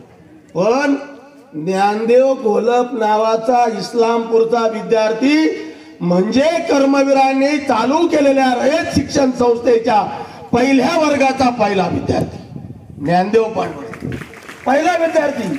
एका विद्यार्थ्यावर शाळा चालू करणारे रयत शिक्षण संस्थेचे संस्थापक कर्मवीर अण्णा यांनी एका विद्यार्थ्यावर शाळा चालू केली, एका विद्यार्थ्यावर वर्ग चालू केला. आपले 400 तर असणार आहे. आपण भाग्यवान आहोत. मला एक वाईट वाटतं, आपण स्वतःला कमी समजतो. मी रयत बँकेचा व्हाईस चेअरमन असताना लोढासाहेब साताऱ्यापासून कोल्हापूर पर्यंत जातो. त्याचं एक वैशिष्ट्य सांगतो. आपल्यातले न्यूनगंड शोधण्यामध्ये आपल्याला कमीपणा वाटायला नको. नगरपासून वरती, पुण्यापासून वरती जर आपण बघितलं तर रयत शिक्षण संस्थेच्या तुलनेमध्ये इतर विद्यालय जास्त प्रमाणात आहे. पण कर्मवीर अण्णांचा वसा घेतलेला, कर्मवीर अण्णांच्या विचारानं प्रेरित झालेल्या महाराष्ट्रामध्ये सातारा, सांगली, खटाव, मान या भागात गेलं तर एकच विद्यालय दिसतं, ते म्हणजे रयत शिक्षण संस्थेचं विद्यालय. हा वारसा या महाराष्ट्राच्या मातीनं जपून ठेवला, याचा विचार आपण केला पाहिजे. इतर का टिकलीत ती? इतर संस्थांच्या तुलनेमध्ये त्या विद्यालयाला ज्या ज्या व्यवस्था लागतात त्या व्यवस्था निर्माण करण्याचं काम आमच्या या व्यासपीठावरती बसलेल्या देणगीदारांच्या रूपानं त्याही ठिकाणी केलं गेलं आणि त्याही काळात गेलं. तेच काम आज हे करतात. म्हणून यांना मी महत्वाचं आणि मोलाचं योगदान करण्यासाठी धन्यवाद देतो, त्यांचं अभिनंदन करतो. होणार आहे इतकी सुंदर बिल्डिंग पुढे आहे. मान या ठिकाणी, काले या ठिकाणी, इस्लामपूर या ठिकाणी, कोल्हापूर या ठिकाणी, रयत शिक्षण संस्थेचं मुख्य कार्यालय सातारा या ठिकाणी गेल्यानंतर मन प्रसन्न होतं. ही कर्मवीरांची प्रेरणा होती आणि त्या प्रेरणेला प्रत्यक्षात सत्यामध्ये उतरवण्याचं काम जर कुणी केलं असेल तर त्या काळातले जे देणगीदार, तेच देणगीदार या ठिकाणी आहे. आणि म्हणून ही जी बिल्डिंग आहे ही सत्यात उतरवण्याचं काम यांच्या उत्साहावरून दिसत आहे. आणि लवकरच ही बिल्डिंग या ठिकाणी साकार होणार, हे स्वप्न पूर्ण करणार यात मला शंका नाही. यामध्ये रयत शिक्षण संस्था ही फक्त शिक्षणाचं ज्ञानपीठ म्हटलं जातं. मी दुसरं उदाहरण सांगेल. ते ज्ञानदेव घोलप पुढे मोठे उद्योजक झाले, नवे संसदेचे सदस्य झाले, म्हणजे आमदार झाले, बरोबर ना? आमदार म्हणून निवडून आले. रयतेचा एक विद्यार्थी त्या काळातला संसद भवनामध्ये जाऊन कर्मवीर अण्णांनी चालवलेल्या रथाचं काम त्या संसदेच्या मार्फत पुढे नेण्याचं काम करणारा हा विद्यार्थी एक आदर्श विद्यार्थी ठरला. तशी आपण प्रत्येक विद्यार्थी या रयतेमध्ये शिकत असताना उच्च शिक्षण घेऊन आपणही आदर्श ठरलं पाहिजे. ही एक घटना. दुसरी एक घटना सांगतो. 2 घटना, आणखी एक घटना सांगून मी थांबणार आहे. याचंही कारण आहे महाराज, आम्ही कीर्तनकार मंडळी खूप हुशार असतो. काय झालं याच्यामध्ये, लोढा साहेबांनी पंचपदी केली. पंचपदी कळते ना तुम्हाला? महाराज यायच्या अगोदर रामकृष्ण हरी ते सुंदर ते जाणं, मग ते लय अवघड असतं त्याच्यामध्ये, त्यालाही भान नसतं. बरं चालतं ते. पण लोक कंटाळून जातात. हो, लोकांनी आता बदलून घेतलं. काय बदलून घेतलं? बाबा उभं राहिल्याशिवाय कीर्तनाला जायचं नाही. उद्या इथं असं व्हायला नको, हाय का नाही, याचं भान ठेवतो. माझं कीर्तन चालू होतं इथे, बोलण्याला कीर्तन चालू होतं माझं अनर्थे महाराजांच्या माऊलीच्या सप्त्यामध्ये. कीर्तन चालू झालं, सगळं पंचपदी लांबले, प्रत्येकाला मान द्यावा लागतो. आपण जर बोललो तर कदाचित त्यांनाही वाईट वाटतं. पण त्या कीर्तनामध्ये अगदी कीर्तन निम्म्यापर्यंत आलं. निम्म्यापर्यंत आल्यानंतर 1-1.5 तास 2 तास गेलं आणि एक माणूस, ती मोगरी माहिती तुम्हाला? मोगरी काय? मोगरी म्हणजे मोगरी म्हणजे माहिती तुम्हाला काय? अरे चाटू, मोगरी, पोचरा आहे का माहिती तुम्हाला? अरे अरे अरे अरे हे आता AI मध्ये शोधा. AI मध्ये हा नाही जमत ना. मोगरी म्हणजे असं इतकं मोठं दांडकं असतं. एक वापरतात कपडे भोगटायला दुसरं वापरतात माती चोपायला, त्याला चोपणी म्हणतात. काय म्हणतात? चोपणी चोपणी चोपणी. काय म्हणतात? स्वप्नी. अरे चोपणे. एक माणूस त्यामध्ये असा उठला आणि असा चोपणी घेऊन असा फिरत फिरत फिरत स्टेजच्या बाजूला आला. जसा तो माझ्या बाजूला आला, म्हटलं आता आपला कार्यक्रम झाला. म्हटलं का हो मावले? नाही नाही नाही, तुमचं चालू द्या. म्हटलं तुमचं चालू द्या, तुम्हाला कोणी आणलं त्याला शोधितो म्हटले. म्हणजे असं आणणारच आहे जुंदारे सरांना. याला कोणी आणलं हो? असं कुठे असतं का? असं व्हायला नको. मग एकच उदाहरण या ठिकाणी सांगतो आणि महत्वाचं आहे. रयत शिक्षण संस्था ही केवळ ज्ञानाचं ज्ञानपीठ नाही. रयत शिक्षण संस्था हे संस्कार पीठ सुद्धा आहे. अण्णांच्या पाठीमागे अण्णांच्या सौभाग्यवती लक्ष्मीबाई यांचं खूप मोठं योगदान होतं, लक्षात ठेवा. स्वतःच्या पोटामध्ये वाढणाऱ्या गोळ्याकडे लक्ष न देता या गोरगरिबांच्या मुलांसाठी स्वतःचा देह त्याग करणाऱ्या त्या म्हणजे फक्त ना लक्ष्मीबाई. अहो, जी मुलं आज त्या काळामध्ये म्हणजे 1887 ला प्रतिकूल परिस्थिती होती, आपला देश स्वतंत्र झालेला नव्हता. आपण आता काय बोलतो, आपण स्वतंत्रता असून सुद्धा किती टक्के स्वातंत्र्यात आहोत याचा विचार करणं आज गरजेचं आहे, लक्षात ठेवा. पारतंत्र्यात असताना सुद्धा रयत शिक्षण संस्थेची स्थापना 1919 ला करणं ही साधी बाब नाही. आणि म्हणून डॉक्टर पी.जी. पाटलांसारखा विद्यार्थी तयार केला आणि त्याची धुरा त्या ठिकाणी वहिनी गेल्यानंतर पी.जी. पाटलांवरती आली. पी.जी. पाटील म्हणजे मानसपुत्र. एका कार्यक्रमामध्ये गेले, भावनिक प्रश्न आहे. पुण्याच्या कॉलेजमध्ये शिकत असताना पी.जी. पाटील हुशार. हुशार किती हुशार?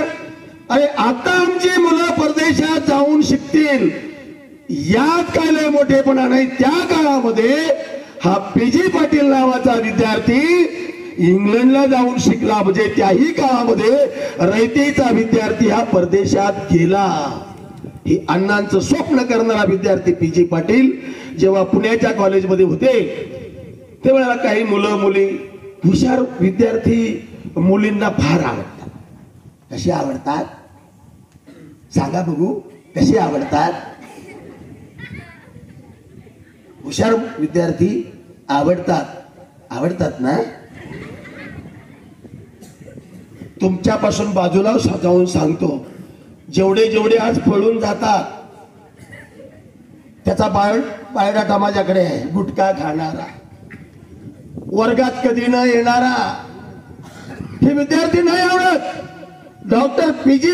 Patil is a talent student.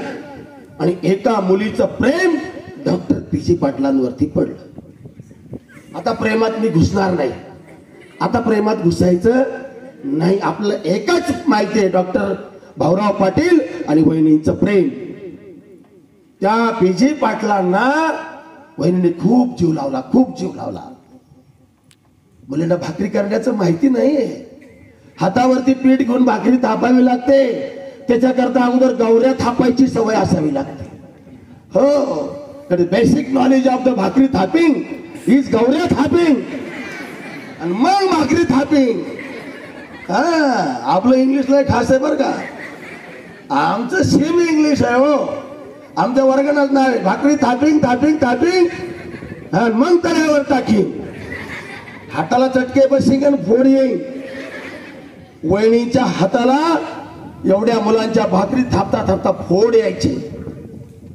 अण्णांच्या पायामध्ये चपला नसायच्या. आणि त्या मुलीने सांगितलं डॉक्टर पी.जी. पाटलांना, काय माझ्या डोळ्यात डोळे घालून बघ, हा एक प्रेमाचा प्रकार आहे असं म्हणतात. डोळ्यात डोळे घालून बघणं हा एक प्रेमाचा प्रकार आहे असं म्हणतात. प्रख्यात्र म्हणतात. डोळ्यात काय दिसतं तेच कळत नाही.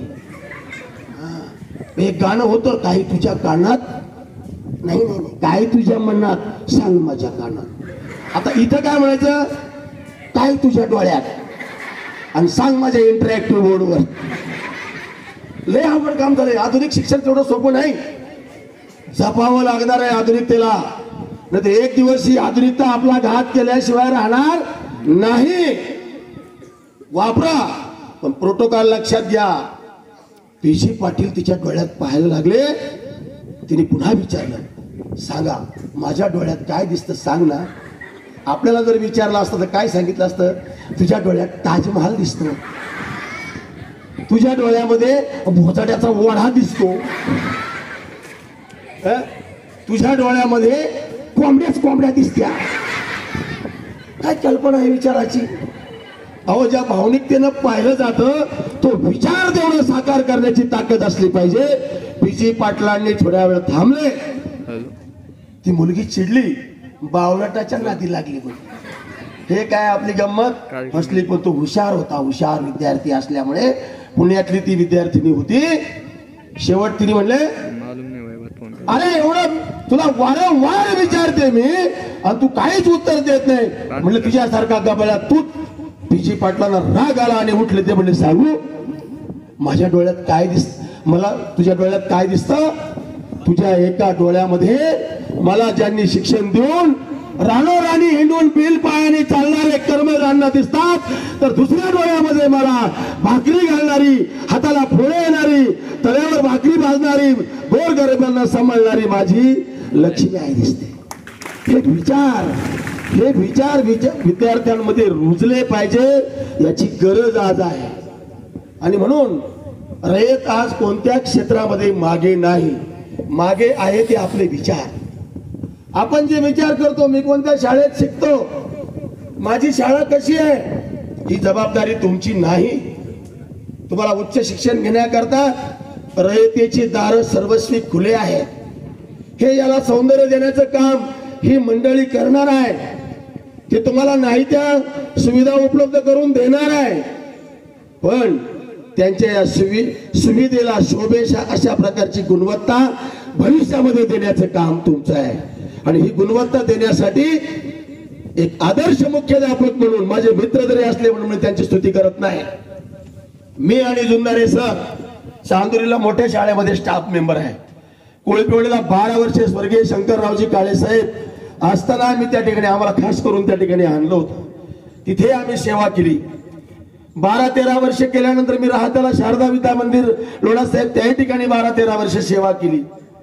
तुमच्यासारख्या माणसांचं योगदान, देणगीदारांचं योगदान म्हणून आस्तगावला सेवा केली. संतोषजी पिपळा यांच्याकडून 30 लाख रुपये त्या विद्यालयाला देऊन आज ते बांधकाम त्या ठिकाणी चालू आहे. हो, हे योगदान आहे. हा अण्णांनी दिलेला त्या ठिकाणी यशाचा लढा आहे, चांगला मंत्र आहे, लक्षात ठेवा. कमवा आणि शिका. आमची जी भाकरी आज भासते ती अण्णांचं देणं आहे. आमची मुलं जी आज शिकतात, माझे मुलं, जुंदारे सरांचे मुलं आज डॉक्टर आहेत. काय दिलं अण्णांनी आम्हाला? आम्ही जर बाहेर शिकून त्या ठिकाणी एखाद्या डीम्स कॉलेजला ऍडमिशन घेतलं असतं, MBBSचा आणि MDचा रेट आहे 4.5 करोड. कुठून देणार? हे अण्णांना मान्य नव्हतं. डोनेशन देऊन शिक्षण घेणं हे अण्णाला माहित नव्हतं. विद्यार्थी मित्रांनो, तुमच्या बुद्धीला असा उजाळा द्या की कर्मवीर अण्णांच्या नावाला कुठेही मान खाली घालण्याची वेळ येणार नाही. आणि म्हणून त्या ठिकाणी बांधकाम झालं. गायधनी सर आहेत. मधल्या एका कार्यक्रमाला मी आलो होतो, तुम्ही उल्लेख केला कुठेतरी, सांगत नाही ते आहेत, काही असे असतात. तिथे मलाही तो अनुभव आला म्हणून तुम्हाला सांगतो. जो अनुभव इथं घेतला, या स्टेजला असा कार्यक्रम होता, मी न जेवताच गेलो. पण आज असं झालंय, तुम्ही जेवायला नाही जरी घातलं, ते सौंदर्य पाहून, हा आनंद पाहून माझं इतकं पोट भरलंय की हा ढेकर 100% अण्णांपर्यंत गेल्याशिवाय. ही बाब महत्वाची आहे. गायधनी सर, मी त्याचा अनुभव घेतला. बोरा सर या ठिकाणी आहे, मी त्याचं स्पष्टीकरण देणार नाही. बेंबीच्या देठापासून काम करण्याची जर कुवत असेल तर जगात कुठली गोष्ट शक्य नाही. ती जुंदारे सरांनी केली, एवढी माणसं कमावली. त्याच्यापेक्षा काय पाहिजे? अण्णांनी त्या काळामध्ये लोखंडे असतील, करपे असतील, खोलते असतील, काय ठराविक माणसं बरोबर घेतली आणि एवढ्या रयत शिक्षण संस्थेची स्थापना केली. ते काम आजही होऊ शकतं. आपले विचार बदलले पाहिजे आणि काम करण्याची कुवत त्या ठिकाणी असली पाहिजे. मी या सगळ्यांना सांगू इच्छितो, तुम्हाला लेखणी खूप भाग्यवान मिळाले. कोळेगावला असताना आता तो एक वाद होता त्या ठिकाणी. की नेमकं कंपाऊंड कुठे घालायचं. दादा होते त्यावेळेला, मध्यस्थी केली, गावचा माणूस होता. 8 लाखाचं कंपाऊंड 16 लाखाचं कंपाऊंड करून त्या ठिकाणून त्यांची बदली गोदेगावला झाली. हे तुमचं भाग्य आहे, तुमचं भाग्य आहे. कोणती जरी अडचण आली तर बोरा सर त्या ठिकाणी त्वरित कॉम्प्युटराईज करून तुम्हाला ते देतात, अडचणी सोडवतात. आमच्याकडे ती परिस्थिती नाही. आता मी एमजी विद्यालयाला व्हाईस प्रिन्सिपल म्हणून काम करतो. एमजी विद्यालय म्हणजे काय? रयत शिक्षण संस्थेचे अध्यक्ष सन्माननीय पवार साहेब त्या विद्यालयाचे विद्यार्थी. सुविधा असणं वाईट नाही, सुविधा असणं वाईट नाही. सुविधा त्या ठिकाणी पूर्वीचीच निर्माण झालेली आहे, पण त्याही पेक्षा चांगली सुविधा भविष्यामध्ये या चित्राकडे पाहिल्यानंतर मला निर्माण झाल्याशिवाय राहणार नाही असं मला वाटतं. आणि म्हणून मी जुंदारे सरांना विनंती करतो, तुम्हाला दुर्बल शाखा निधी किती आला हे मला माहीत नाही. दुर्बल शाखा निधी किती आता आला मला माहीत नाही. आमचे रयत सेवक दर महिन्याला 1% रक्कम पगाराच्या 1% कर्मवीर जयंतीचा 1 दिवसाचा पगार हा कृतज्ञता निधी म्हणून त्या ठिकाणी देत असतात. दर महिन्याला ते पैसे जातात. तो निधी आमच्या बँकेकडे ठेव म्हणून ठेवला जातो. मागच्याच वर्षी 200 कोटी रुपये आम्ही त्या बँकेतनं रयत शिक्षण संस्थेकडे सुपूर्द केला. त्यातले किती टक्के तुम्हाला मिळाले मला माहित नाही, पण आज जर तुम्हाला 30-40 लाख रुपये 20-25 लाख रुपये म्हणजे जेवढं जास्तीत जास्त द्याल त्यातले 50% रक्कम मंजूर करण्याची जबाबदारी मी या ठिकाणी करतो. बोरा सरांनी तो प्रस्ताव विभागाकडे द्यावा आणि विभागाकडून तो संस्थेकडे जाईल. त्यामध्ये कृतज्ञता असो असे 20-25 लाख रुपये त्या ठिकाणी देण्याची व्यवस्था मी या ठिकाणी करून देण्याची संस्थेमार्फत शब्दग्वाही या ठिकाणी देतो. दिले. त्याच्यानंतर काही डोनर्स आहेत आमचे. माजी विद्यार्थी असोसिएशन आम्ही स्थापन केलेलं आहे. आज आमचे मित्र राजेंद्रजी कापसे जे महामार्गावरती लाइटिंगचं काम करतात ते नाही, त्यांनी एक 5 ते 6 कॉम्प्युटर या ठिकाणी तुम्हाला जाहीर केलेले आहेत. कारण काय, भौतिक अवस्थेमध्ये बाह्य अंगाने ही सगळी इमारत नटणार आहे, पण त्याला जे शैक्षणिक साहित्य लागणार आहे त्या शैक्षणिक साहित्याची सुद्धा तरतूद आम्ही आमच्या माजी विद्यार्थ्यांच्या माध्यमातून या ठिकाणी करणार आहे. म्हणून कापसे साहेबांच्या वतीनं त्यांना आज नागपूरला मीटिंग होती. ते आपल्या समृद्धी मार्गावरती लाइटिंगचं काम 200-500 किलोमीटरवरती करतात. ते आमचे क्लासमेट आहेत.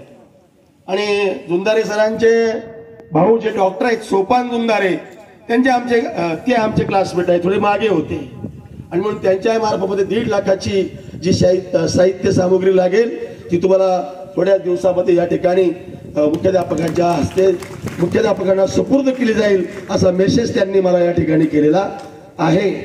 आणि म्हणून प्रत्येक विद्यार्थ्यामध्ये जिद्द, संस्कार आणि रयतेची आठवण भविष्यामध्ये राहण्यासाठी आपण जागरूक राहिलं पाहिजे हा संदेश या ठिकाणी देतो. आपली रयत गीता आहे. काय रयत गीतामध्ये? रयते मधुनी नव्या युगाचा माणूस घडतो आहे. माणूस आता वटवृक्षाच्या मोह, अरे या तुमच्या गुणवत्तेचा मोह त्या नभाला सुद्धा पडलेला आहे, लक्षात ठेवा. आणि म्हणून नभालाही लाजवेल अशा प्रकारची गुणवत्ता आपण भविष्यामध्ये निर्माण कराल या प्रकारच्या शुभेच्छा तुम्हाला या ठिकाणी देतो आणि माझं लांबलेलं भाषण थांबवतो. जय हिंद, जय कर्मवीर. या ठिकाणी कर्मवीर अण्णांच्या जयंतीनिमित्त जो मिरवणूक 22 सप्टेंबरला झाली आपली आणि सभेचा कार्यक्रम आज या ठिकाणी संपन्न होत आहे. या कार्यक्रमाचे अध्यक्ष, प्रमुख पाहुणे व आलेले सर्व मान्यवर, वेळ कमी असल्यामुळे पालक, सर्व शिक्षक, शिक्षकेतर कर्मचारी व विद्यार्थी मित्र आणि मैत्रिणींनो, सर्वप्रथम मी या कार्यक्रमाचा पाहुणा नाही आहे, मी ग्रामस्थच आहे आणि मी या शाळेचा माजी विद्यार्थी आहे. या रस्त्याने प्रत्येक वेळी जात असताना मी माझ्या पत्नीला मुलांना सांगत असतो की ती गाडी लागली ना, तिथे झाडं होते आणि तिथे आम्ही जेवायला बसायचो. एवढ्या सगळ्या आठवणी या शाळेमध्ये, एवढं आम्ही म्हणजे तेव्हा शाळा खूप मोठी होती, म्हणजे विद्यार्थी संख्या आमची मला वाटतं त्यावेळेस 750 ते 800 होती. आणि कर्मवीर अण्णांची जयंती म्हणजे आमच्यासाठी दिवाळीचा सण होता. आम्हाला दिवाळीला सुद्धा एवढा आनंद कधी वाटायचा नाही. जयंती आली म्हणजे आम्ही बैलगाड्या सजवणार, 21 तारखेलाच रात्री तिथं असायचो आम्ही आणि बैलगाड्या पताका लावणार, सजवणार, इथून गावात मिरवणूक जाणार आणि प्रचंड उत्साहाने आम्ही जयंती साजरी करायचो. आज जरी आपली संख्या कमी असली, त्याला खूप व्हेरियस रिझन्स आहे. आजूबाजूच्या गावांमध्ये शाळा झाल्या, इंग्लिश मिडियमकडे लोकांचा कल वाढत चालला आहे, सगळ्या गोष्टी आहे. पण तरीही आहे त्याच्यामधनं कसं आहे माहिती आहे का मित्रांनो, तुम्ही आता सरांनी सांगितलं की कर्मवीर भाऊराव पाटलांनी जी संस्था काढली त्याच्या पाठीमागं त्यांचा उद्देश हा समाजाला एक करण्याचा होता, बरोबर. मला आजही आठवतं की मी शाळेमध्ये असताना माझं वक्तृत्व चांगलं होतं, त्यामुळे 5वी पासून 10वी पर्यंत मूल्य शिक्षणच्या तासाला प्रत्येक दिवशी मी समोर येऊन पेपरमधल्या बातम्या वाचून दाखवायचो आणि एक गाणं म्हणायचो. त्या गाण्याच्या 2 ओळी मी म्हणणार आहे, तुम्ही फक्त मी जेव्हा म्हणेल आवाज दो तेव्हा तुम्ही म्हणायचं हम एक है. ओके, आवाज दो, हम एक है. उठो हिंद के वीर सपूतो, माने तुम्हें पुकारा है.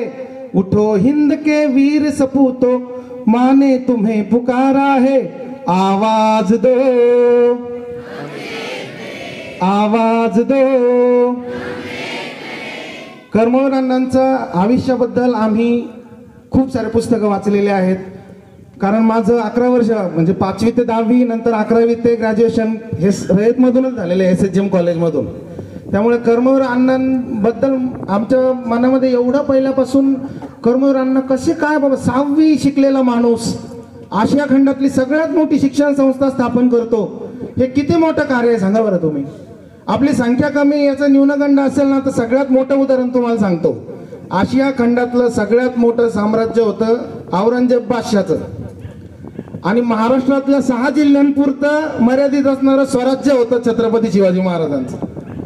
शिवाजी महाराजांनी त्यावेळेस असा विचार केला असता की एवढ्या बलाढ्य औरंगजेबाला मी कसं काय उत्तर देणार आहे म्हणून, पण नाही, त्यावेळेस त्यांनी जिद्दीनं पेटून उठले आणि आपण त्याच शिवरायांचे मावळे आहोत. आजकाल आपण बघतो विद्यार्थी, सरांनी भरपूर महत्त्वाचे आत्ताचे मुद्दे सांगितले. कर्मवीर अण्णांबद्दल तर आपल्याला सगळ्यांना माहिती आहे, आपण ते उहापोह करतो.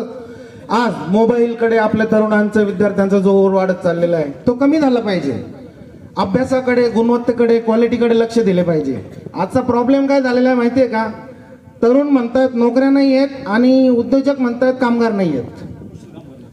माझी फॅक्टरी बंद होती 2 महिने, लेबर नाही आहेत म्हणून. UPचे लेबर सोडून लेबर भेटत नाही, कामगार नाही आहेत, चांगले माणसं नाही आहेत.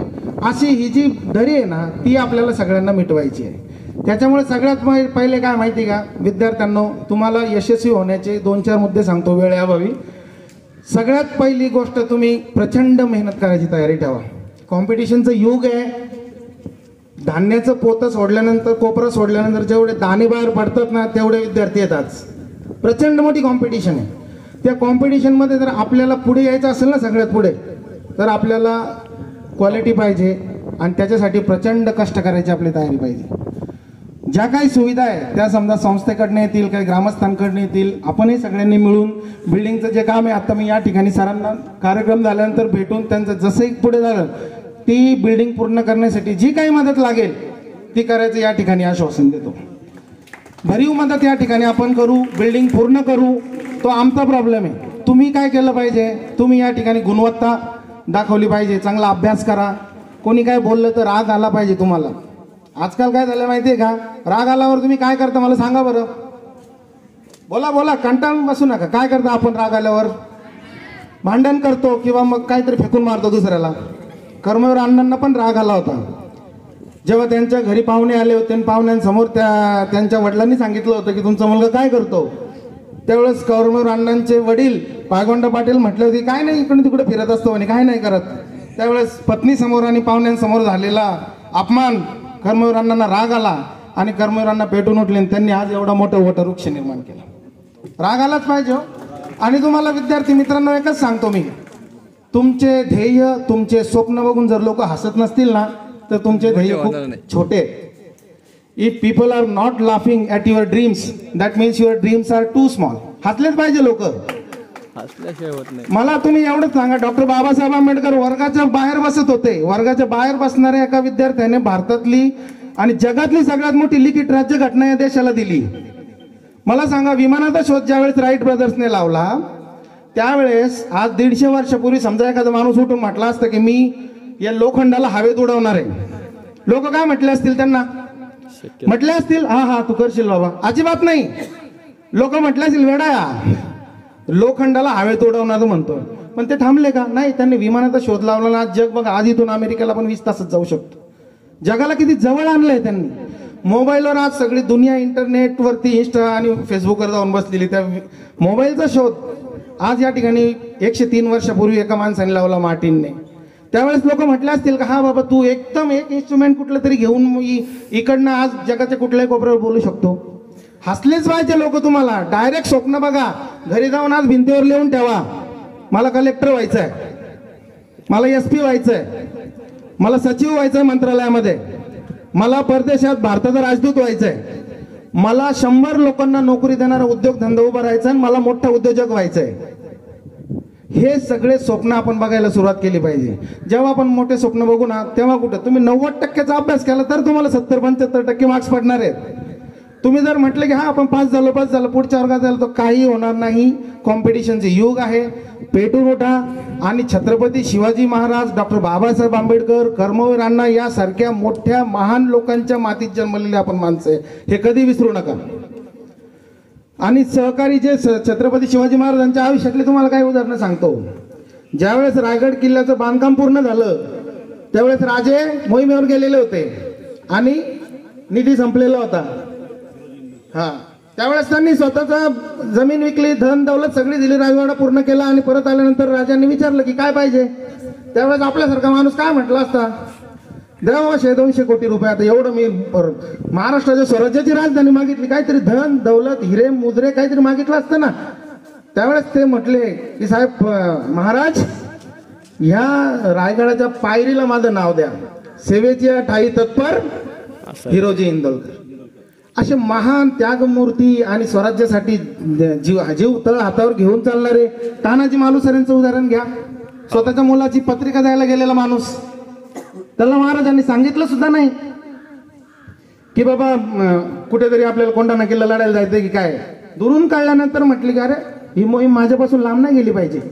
त्यावेळेस ते म्हटले होते की राजे आधी लगीन कोंढाण्याचं मग माझ्या रायबाचं.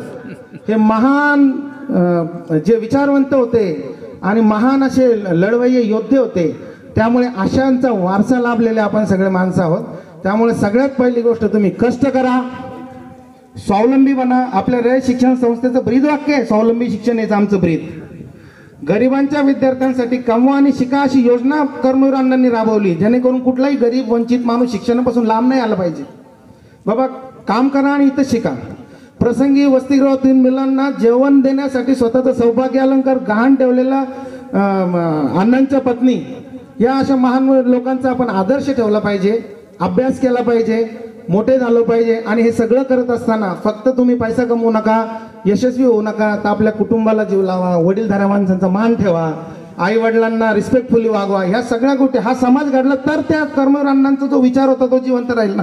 शिक्षण संस्था तर आज किती 1-1 लाख रुपये एका विद्यार्थ्यांची फीस घेऊन शिक्षण देणाऱ्या, पण रयतचं वेगळे पण हे की समाज घडवण्यासाठी शिक्षणाशिवाय पर्याय नाही आणि म्हणून मला शिक्षण संस्था काढायची असं अण्णांचं ध्येय होतं. आपण सगळ्यांनी एक चांगला माणूस समाजामध्ये जर घडवला तरच अण्णांचं ते ध्येय आपण पूर्ण केलं असं कुठंतरी म्हणू. आणि या निमित्ताने खूपच वेळ झालेला आहे, बोलायसारखं खूप साऱ्या आठवणी माझ्या शाळेबद्दल. तिथून सुरुवात झाली होती तर इथपर्यंत सगळ्या रूममध्ये आम्ही बसलेलो आहे, या सगळ्या खोल्यांमध्ये आम्ही बसलेलो. आम्ही बेंच पकडायला यायचो पहिल्या दिवशी. खूप साऱ्या गोष्टी आहेत. आणि तुम्हाला अजून एक सांगतो, सरांनी मगाशी ते सांगितलं होतं ना, ते हे तुमचं वय एकदा गेलं ना तर तुम्ही इतकं मिस करणार आहे ना या शालेय जीवनातील वयाला. नंतर तुम्हाला असं वाटेल की यार हे शाळेत जाऊन मला बसू दे एकदा तरी. मला आजही आठवतं 10वीचा शाळा सोडल्याचा दाखला मी काढला आणि SSGM कॉलेजला मी सायन्सला ऍडमिशन घेतलं. माझे मित्र आर्ट्सला होते आणि आम्ही 2 जण सायन्सला होतो. मी दाखला घेऊन रडत रडत इथून बाहेर गेलेलो होतो की यार कालपर्यंत आपण इथं सायकल लावून इथं हक्काने बेंचवर जाऊन वर्गात बसू, उद्यापासून आपण शाळेत तसं हक्काने बसू नाही शकणार विद्यार्थी म्हणून. एकदा हे वय निघून गेलं ना तुम्हाला परत भेटणार नाही. नंतर तुम्ही यशस्वी व्हाल, आयुष्यामध्ये मोठ्या मोठ्या पदावर जाल, पण शालेय जीवनाची ही मज्जा आणि हा जो फेज आहे हा तुम्हाला परत कधीच अनुभवायला भेटणार नाहीये. आणि एकच गोष्टीत सांगतो, सक्सेस इज नॉट अबाउट मनी. तुम्ही खूप पैसे कमवले म्हणजे खूप सक्सेसफुल झाले असं अजिबात नाही. तुम्ही मनातून किती सुखी आहात, समाधानी आहात, याच्यामध्ये सक्सेसची व्याख्या असते. लाईफमध्ये पैसा कमवा, सगळं करा, पण ज्या त्या पेजमध्ये विद्यार्थी आहे ना, मस्त अभ्यास करा, हसा खेळा, शिस्त पाळा, भरपूर अभ्यास करा, मोठे स्वप्न बघा, तुमच्या सगळ्यांचे सगळे स्वप्न पूर्ण होत. शाळेसाठी जो काही लागणार आहे इथे आता भौतिक त्या काही थिंग्स आहेत, बिल्डिंगचं काम असेल, इन्फ्रास्ट्रक्चर असेल, फॅसिलिटीज असेल, ती पूर्ण करण्यासाठी आम्ही 100% सहयोग देणार आहे सगळे. तुम्ही तुमची गुणवत्ता वाढवण्याचं जे तुमचं काम आहे ते तुम्ही करा. आणि एवढं बोलून मी माझे या ठिकाणी 2 शब्द संपवतो. जय हिंद, जय भारत, जय कर्मवीर. यांची 138वी जयंतीनिमित्त आपण सर्व जमलेले गावातील ग्रामस्थ, विद्यार्थी, विद्यार्थिनींनो, या कार्यक्रमासाठी म्हणजे मला जेव्हा सरांनी फोन केला की सर तुम्ही येऊ शकता का, मला एवढा आनंद झाला, म्हणजे मनातून झाला. कारण मी 32 वर्षांनंतर आज इथं पाऊल ठेवलेलं आहे. 32 वर्ष झाले. मी 92मध्ये इथून पासआउट झालो. म्हणजे खूप वेळा इच्छा व्हायची, माझं गाव काय असं लांब नाही, तेवढीच आहे. परंतु आता जे भाटे साहेबांनी सांगितलं का जे हक्क जो असतो तो हक्क जेव्हा आपला इथून निघून जातो त्यावेळेस मनात खूप इच्छा असताना आपण या ठिकाणी येऊ शकत नाही. पण ज्यावेळेस सरांनी सांगितलं काय, अरे मला पाहुणे कशाला म्हणता, आम्ही या ठिकाणचे विद्यार्थी होतो, आम्हाला जर हा सन्मान म्हणजे एवढा मिळत असेल तर आम्ही का येणार नाही. 2 दिवस झाले मी ज्या ठिकाणी काम करत आहे त्या ठिकाणी अतिवृष्टी झालेली आहे. शेवगाव पाथर्डीमध्ये कंटिन्यू मंत्री यांचे दौरे चालू आहेत. पण सरांना म्हणलं मी तिकडे काही होईल, मला शाळेमध्ये यायचं म्हणजे यायचं, फक्त का मनामध्ये खूप इच्छा आहे आपल्या शाळेमध्ये यायचं आहे.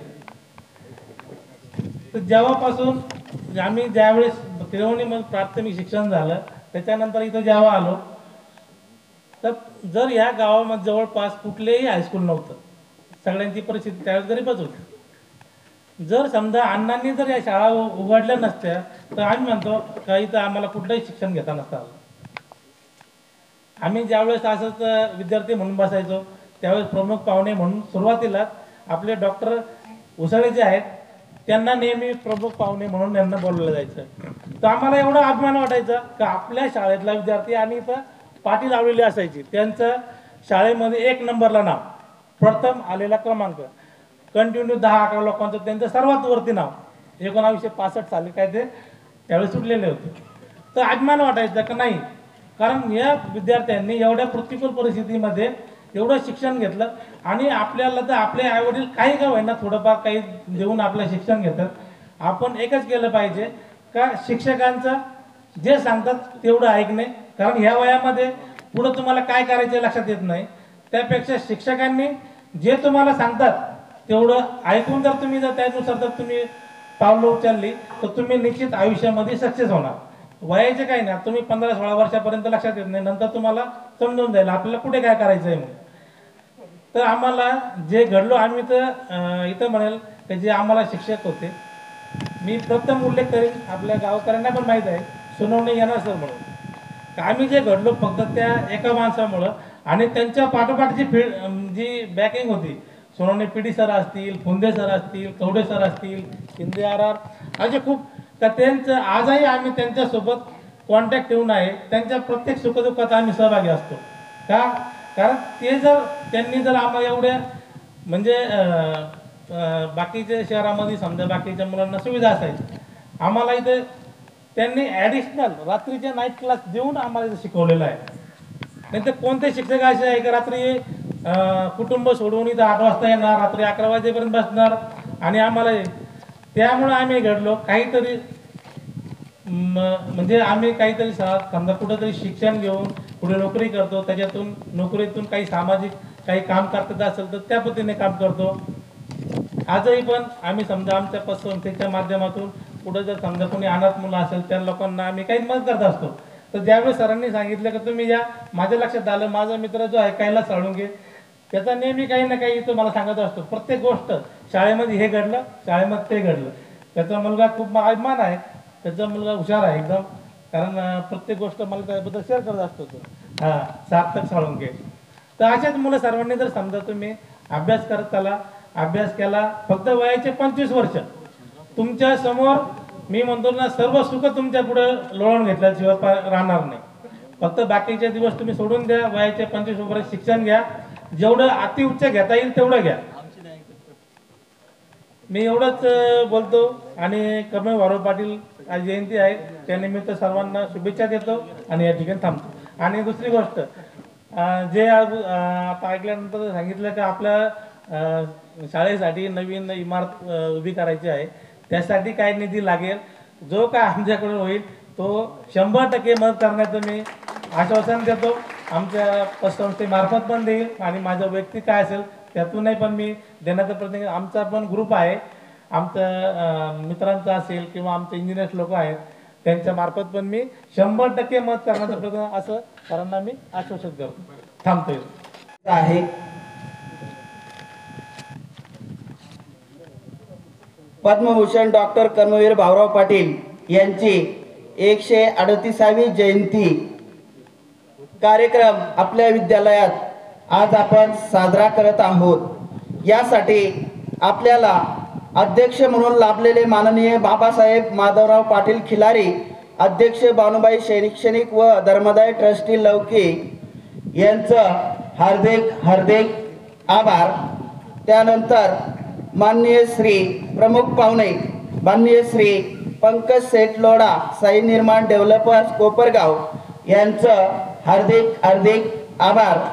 त्यानंतर प्रमुख वक्ते माननीय श्री दिलीपराव डहाळे, व्हाईस चेअरमन दी रयत सेवक कोऑपरेटिव्ह बँक लिमिटेड सातारा यांचं सुद्धा हार्दिक हार्दिक आभार.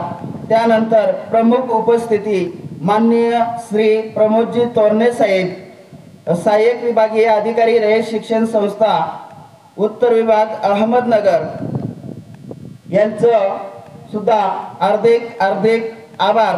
त्यानंतर माननीय ॲडव्होकेट श्री प्रकाशराव भाटे साहेब, व्यावसायिक व्यवस्थापकीय संचालक भारतीय उद्योग समूह मुंबई यांचंही हार्दिक हार्दिक आभार.